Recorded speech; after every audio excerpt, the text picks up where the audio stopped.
Okay, now let me explain to you how you can actually elevate your asset step by step. So a lot of HDB sellers or owners nowadays, what they will choose if let's say this is their BTO, okay, and then maybe they bought about 2 to 300,000, okay, from HDB itself, and then they sell it right now. Let's say a 4 room flat, okay, it's about 600,000, okay, to 700,000. Okay, so we can see the margin that they make is about 400,000. Okay, and a lot of people, what happens is after this BTO MOPs, what they want to do is actually to go to another HDB, okay, for their size. Okay, so right now, let's say this is an EA right now, okay, and an EA right now, I think it will be about 7 to 800,000, okay, for the cheaper estates. Okay, so 7 to 800,000, and then they usually what they will tell me is to actually stay till they're old. They have no intention to actually move to another property or change upgrade to another property. Okay, so let's say they really hold this property until the age of 65. Okay, so by then, can I say DCA? Let's say it can be sold at 1 million, okay, or 1.2 million. All right. Okay, let's say this 1 million to 1.2 million by the age of 65. Okay, by then they choose to upgrade to maybe downsize to a 4 room flat because the EA is too big. They just need a 4 room. Okay, by the age of 65, if let's say they buy a 4 room, let's say how much would it be? Maybe we say a 500K, old HDB 4 room flat. Okay, I think reasonable. Okay, so if let's say they sold their EA at 1.2 million. Okay, 1.2 million, they buy a 500,000. How much do they have left? 700,000. Okay, so 700,000, let's say it's a couple, okay, husband and wife, let's say by then they only need about 2K each, okay, per month. Okay, it will be 4,000. 4,000, 700,000, we divide by 4,000 will be 175 months. Okay, and that will work out to be 14 years, 14.5 years. Okay, so age 65, they go to a 4 room flat, 500,000, they have 700K left. So if let's say they really live by 2K per month, they can live till 79 years old, 79.5 years old with no worries on their expenses. Okay, so what if they are lucky enough to really live until, let's say, 85 years old? Okay, do they have a 5 years gap that they need to worry for? Okay, lucky ones 90, 99, they will have even more years to really worry for. And this 2K per month right now, okay, by then inflation, I don't know how much will it be to really live simply for just a month itself. Okay, so let me share with you also how you can use another method to build your capital so that in the end, when you really retire at the age of 65, you don't really have to worry much about your living expenses, the inflation as well. Okay, and it's going to be very systematic. Okay, and actually have a real case. Okay, so in 2019, what happens was this seller, okay, he has two choices. Okay, one is to really hold on to their property. Okay, this 5 room HDB that was MOP by then. Okay, the value was 530,000. Okay, so what happens is he has a CPF plus cash of 500K. Okay, in this 5 room flat. Okay, so after he sold off, okay, he has two choices. Not sold off, as in right now he has this property, 5 room. Okay, he can choose to upgrade to this Tampines Treasure at Tampines, 3 bedder at 1.3 million. Okay, very comfortably. All right, so he actually made the move, okay, to buy Treasure at Tampines.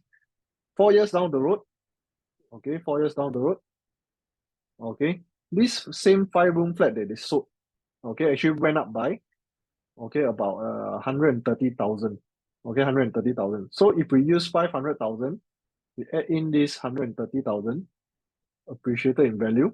Okay, if let's say he hold on to the 5 room flat, he will have an asset of 630,000. Okay, but then he choose to make this move. Okay, go to Treasure at Tampines, 1.3 million.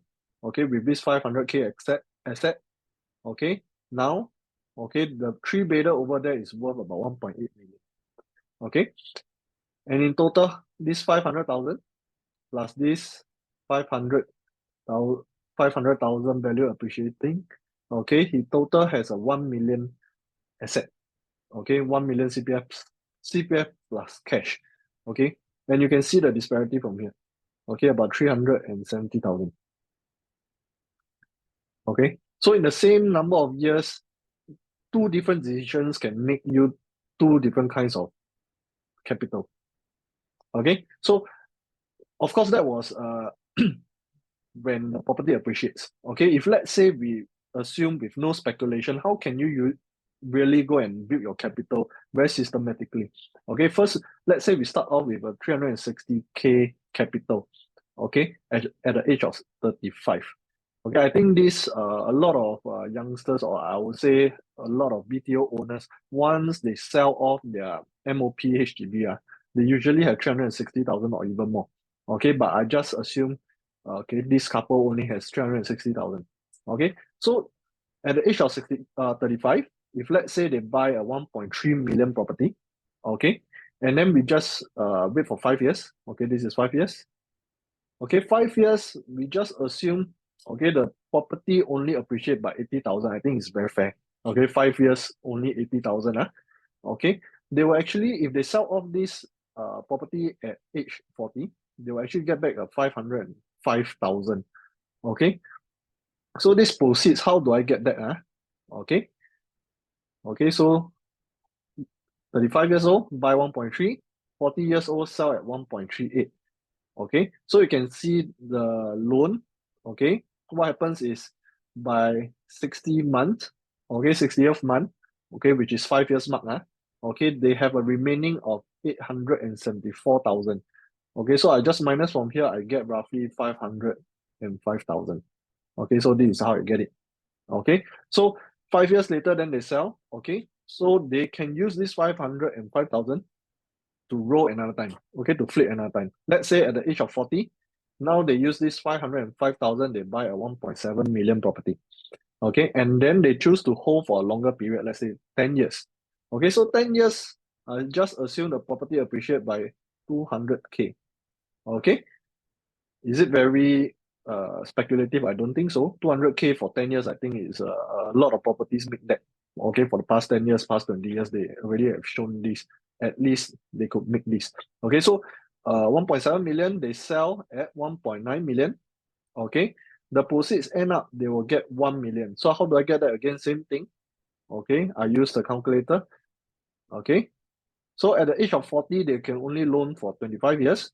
Okay, and then by the age, okay, by the 10 years mark, okay, which is 120th month, okay, they will have a remaining balance of 892,000.